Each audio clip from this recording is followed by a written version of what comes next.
Now we're going to move on to, I guess, a little bit country, a little bit blues. Elijah Wald's a name I've known for years. I'm sure many of you have seen. Have seen his books. He's done books on Josh White and Dave Van Ronk. He's also written about blues, pops, and Mexican music. He's got an upcoming study in a whole slightly different field on Bob Dylan's electric set at the 1965 Newport Folk Festival. He recently completed an interdisciplinary doctorate in musicology, and this is a mouthful, song linguistics. Sociolinguistics. My eye tooth got in front of whatever anyway. And the sociolinguistics at Tufts University. He's going to talk about, here's your session. Fair enough. I'm going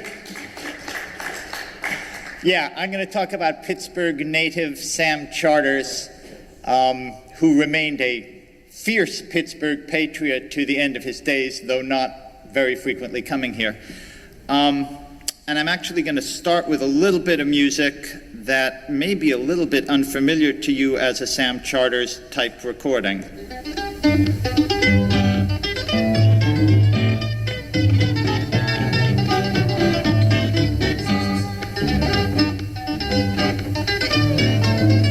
One of the things I loved about doing this project, which I just did at the last minute because unfortunately we lost Sam on March 18th at age 85, and so I quickly called Carrie and said, you know, I'd love to do something on him. And one of the pleasures of this was I had no idea I thought I had some sense of what Sam had done in his career. I had no idea. There are a couple of things on that. These are some of his books. It's not all of them. I left out his collaboration with Len Kunstadt because I was just sticking to Sam's own things of jazz in the New York scene. He started out in jazz. He actually first went to New Orleans in 1950, not to do recording, not to do research, but to take clarinet lessons from George Lewis.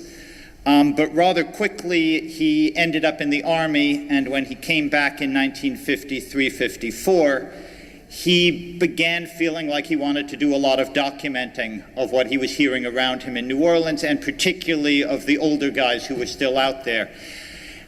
He seems to have sort of seen himself following in the footsteps of Alan Lomax, but with a couple of clear differences. One of them was Sam really had no particular affiliation to the idea of folk music. He was just as interested in the music of the ballrooms, in written ragtime, and a lot of his research was trying to look into what the commercial music world of New Orleans had looked like in the late 19th and early 20th century.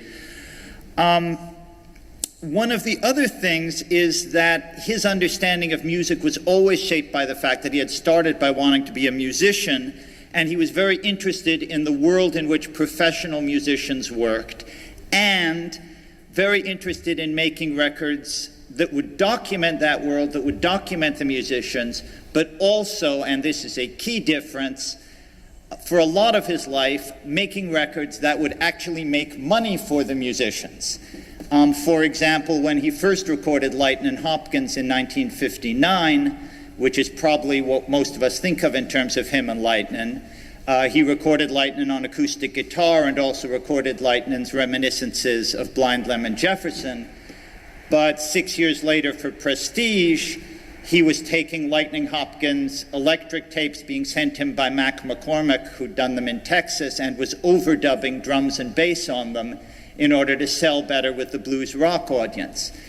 Whatever one thinks of the artistic choices involved there, the point was he wanted to sell some records for Lightnin', and that was what was selling right then. He started doing his recording in '54. Early things he recorded with a 6 7/8 string band, Billy and Dee Dee Pierce, a group called the Mobile Strugglers, who was sort of an impromptu street jug band in Mobile, Alabama. a pianist named H.J. Boisseau, who no one would otherwise have heard of, who had played dance halls and saloons around New Orleans at the turn of the century. And incidentally, there's a lot of terrific interview material, and all of his tapes are now in the Sam and Dan Charters archive at the University of Connecticut in stores, not yet digitized, but they swear they are getting on that job. And one other tape he made in '54, an unreleased tape of Ramblin' Jack Elliott and Darrell Adams with Sam Charters on mandolin.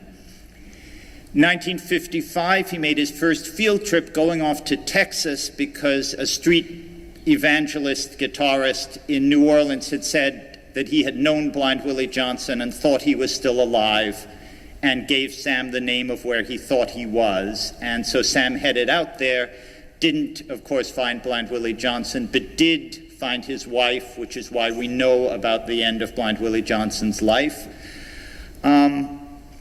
And in 1956, he began a long relationship with Folkways Records. So that, let's start looking at covers. The first release he actually did with Folkways was the 6 7/8 string band. Blind Willie Johnson's set, which I didn't know existed till this project, because I knew the later set, which I grew up with, which was of Blind Willie Johnson Records. This one, side 2, was Blind Willie Johnson Records, but all of side 1 is interview with Angeline Johnson and 2 older preachers and musicians from Texas who had known Blind Willie. The American Skiffle bands included the Mobile Strugglers, the first revival recordings of Gus Cannon and Will Shade, and a fellow named Virgil Perkins, who had been with the Mobile Strugglers but was now living in Texas playing kazoo and washboard with a 12-string guitarist named Jack Sims. He keeps yelling, "Play it, Jack," through the whole thing, despite the fact that Jack Sims, in fact, was Sam Charters. There was no other guitar player around at the moment, so he just did that part. And 4 LPs of the music of New Orleans that he had recorded in the early 50s. The first of them being Street Sounds of New Orleans, a fairly important album, and I have no idea why this has just disappeared, the part where I can show you music. There it is. Because, I mean, it included very odd things. I mean, Sam had big ears, always. It included musical saw, it included the cries of vegetable sellers, it included shoe shine guys popping their rags and doing rhythmic rhyming. And it included the first recordings of actual Mardi Gras Indian groups. There had been, Danny Barnes had recorded some Indian songs, but not with an Indian group. Oh, I'm riding on the carnival morn. Red, white, blue, got the golden dance. I'm gonna meet all the tribes and send them home. Red, white, blue, got the golden dance. Oh, red, 2 red, 5 to red, white, blue, got the golden dance. And he also recorded a lot of interview with them. A lot of this stuff, if you listen to these albums, they intersperse the music with interview segments. They're quite fascinating records. I had not listened to these seriously. Speaking of Indian tunes, he also ended up in northern Mexico. A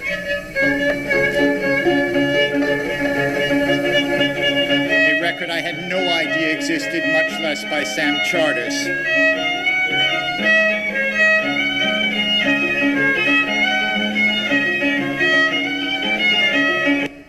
And that's the fascinating thing to me, the most fascinating thing about Sam's work is all through his life, every moment that I think, oh, now in this period he's doing this, if you actually look at his discography, he's doing this incredible range of material. I think in part that's because he'd started out as a musician himself, and so he was constantly interested in what any kind of musician was doing. And he also continued performing. I think actually my first notion of him as a performer was from this album, Skiffle in Stereo, with his old roommate Dave Van Ronk on guitar and vocals, and Ann Danberg on washboard, who shortly became Ann Charters. They did this in 1958, and also in that year he recorded her first album, Also the first album, at least according to him, of Scott Joplin piano pieces played in the classical tradition exactly as written. Though they didn't release it yet, it only got released in '64 on their own Portents label. And in the summer of 1958, having just managed to get married, they headed off for their honeymoon to the island of Andros in the Bahamas, where they spent the summer and did some of the most exciting recordings, to my mind, ever done. Is there anyone in this room who does not know the work of Joseph Spence? Okay. I was prepared to skip if everybody knew, but if anybody doesn't know, you have to. Joseph Spence was a guitar player who Sam found by pure chance, thank God, in Andros that summer, and otherwise we would never have heard him. He was one of the great virtuosos of the 20th century. Please turn this up.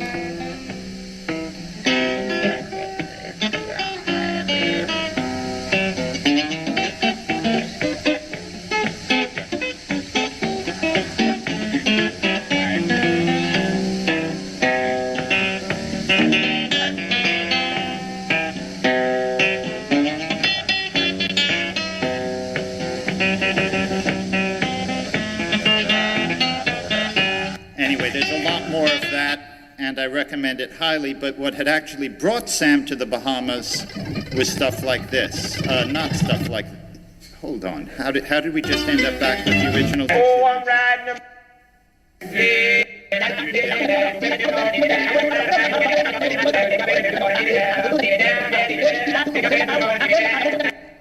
What is going on?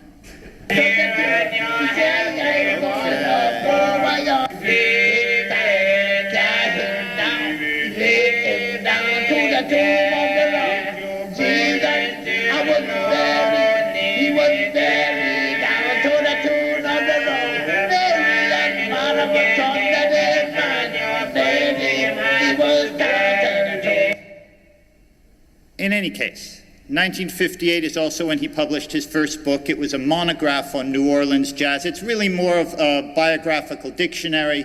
And in stores, I was also just going through, they have folders of his field notes and memorabilia. There's some incredible stuff in there. I mean, he has the engagement diaries of the trombonist Harrison Barnes for the years 1919 through 1921, listing every date that he played around New Orleans. And in 1959, we get what changed a lot of our lives. The first major blues reissue LP and the book, The Country Blues. Some very silly people these days criticize the errors in this book. Jesus fucking Christ, where we would be if we hadn't had that work done in 1959. Among other things, what he did was he served notice that a lot of these guys were still out there. I mean, you have to understand, it had been 25 or 30 years since those records had been made. How could those people still be alive? That was a joke. So, for example, he then went and recorded the Lightnin' Hopkins album, many of us remember. This is what I thought of Sam as doing in the late 50s, early 60s, until I started this project and found his Folkways output also included Joseph Lamb, who lived near them in Brooklyn, and who was friends of Sam and Dan, so they got him to practice up and record some of his ragtime, plus his reminiscences of Scott Joplin, and their trip to the British Isles, where they did their Scottish recordings, and really interesting example of Sam's thinking, the parading of the Ulster Orange Men in their annual celebration of the conquest of Northern Ireland, a record he didn't think anyone else on the folk scene was going to make, and that somebody should make, though he didn't particularly like the music. But meanwhile, the blues revival had taken off, sparked by his work largely. This is him in New York on MacDougall Street with Willie Borum and Gus Cannon and Furry Lewis. And in 1961, Kenny Goldstein hired him to come to Prestige and produce albums for their Bluesville series. That started off with exactly what Kenny expected and what I remember, but he also, for example, made a side trip to St. Louis and recorded Henry Townsend on electric guitar, thoroughly upsetting Prestige and Kenny Goldstein, but that's life. Meanwhile, at Folkways, he was doing an introduction to gospel song with the Fisk Jubilee Singers, began his series of recordings of the unrecorded music of Charles Ives, and his own recording of him reciting Emily Dickinson's letters.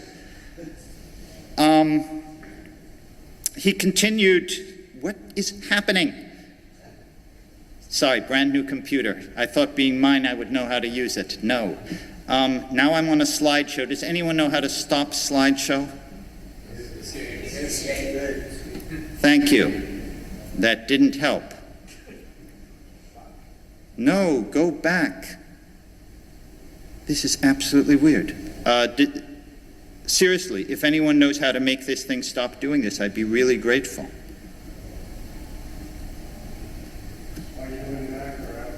I'm on a PC, and it's a brand new computer that has been behaving like a normal computer. I have no idea how I've ended up in slideshow. Yeah, really. Well, if anybody can work out how to make it stop doing this and to get back to where I can see where I am. Use your right click. This one. Thank you. Exit. Now we're on. Okay. You're there. Okay, let's hope I stay there. This is a jug band again with Sam and Dave Van Ronk and Artie Rose and Danny Kalb, later to form the Blues Project. What I didn't realize is that then his first album for Prestige with the True Endeavor Jug Band is also that jug band, except without Dave Van Ronk, all of them under pseudonyms because they were under contract to Mercury. So, same jug band. What? Yes. And at this point, Dave Van Ronk informed him that Kenny Goldstein had left Prestige and introduced him to Bob Weinstock, the label's owner, and Sam took over folk recording for Prestige. So shortly, Sam is in Cambridge producing the Cambridge folk scene, and then pursuing his own interests is running up to Chicago. And one of the interesting things about this is we're now in January of 1964. So for that myth that young America discovered electric blues through the British invasion, this is, again, January 64, and we've got Sam doing... Yeah, she may be your woman. Oh, but you come to see me sometime. Oh, she may be your woman. He also was continuing to perform. This is his duo with Danny Kalb. They actually were touring all over the US. They were working quite a lot. They were not terribly good except for Danny Kalb, but that's life.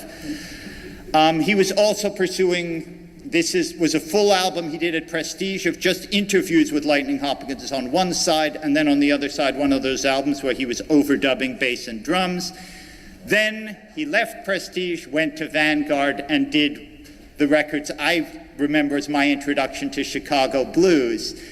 Also, as part of that, he was thinking like a record guy. He signed all of the artists that in his Chicago the Blues Today series to option contracts to do full albums. So shortly he was doing, I hadn't even thought of this as Sam, but there you go. The first Charlie Musselwhite album, the first Buddy Guy, not the first Junior Wells, but a damn good one. The interesting thing, as I keep saying, is meanwhile, while he's doing this for Vanguard in the mid to late 60s, he's also at Folkways producing the reissue of Atlanta Blues, the piano blues thing, which he felt somebody ought to do since all the other people were doing guitar blues, and the first reissue of early Calypso 78s.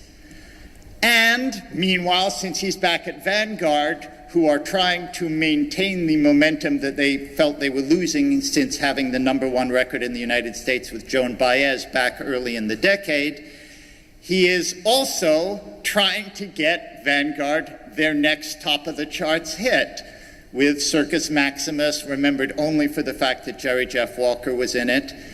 All of the Country Joe and the Fish albums, as well as Country Joe and Barry Melton's solo albums, were all produced by Sam. And then all these other rock bands I'd never heard of, like his journey to Detroit to try to get the hardcore Detroit sound, which gave us The Frost, led by Dick Wagner, later guitarist for Alice Cooper, and The Third Power, a power trio featuring Drew Abbott, later to be the lead guitarist for the Silver Bullet Band, and Bob Seger. By now we're in 1970. He is not getting hits. Vanguard is not happy. He is getting a little tired of this. He does a last album for Vanguard, which they don't want, so he does it on Folkways. It's the first recording of attempts to play piano ragtime as written, but on guitars, and then signs with the Swedish Sonnet label, where his first producing job is Rock Around the Country by Bill Haley and the Comets, which I saw this and went, whoa, that's a weird anomaly in Sam's repertoire. No, it isn't. 2 years later, he did another Bill Haley album for Sonnet, and 2 years after that, he gave us Rudy Pompili's solo album with the Comets. He kept doing that, but now he was in Sweden.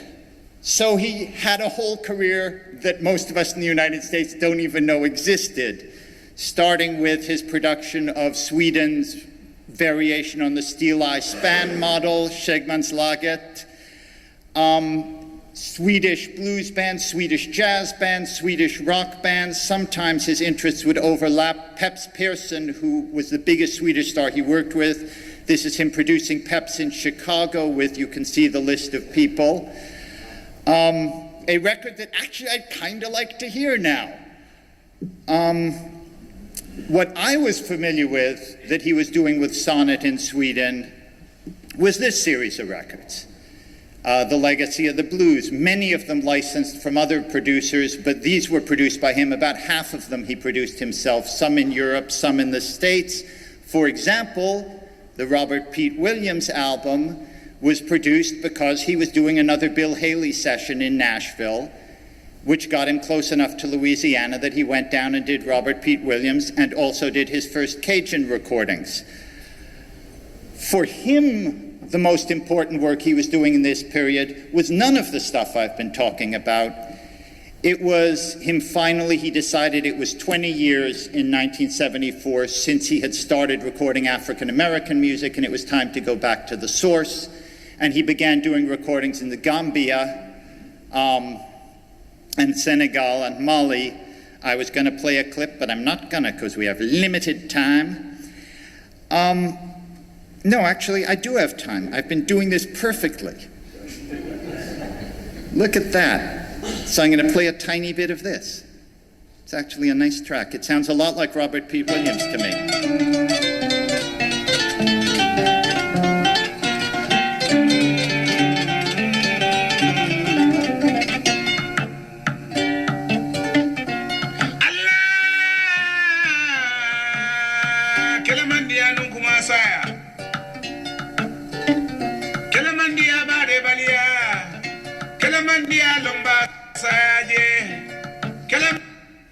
But being Sam Charters, along with doing that, he also recorded African brass bands. I mean, again, this amazing range of stuff. And this is where I realize this is a very disjointed presentation.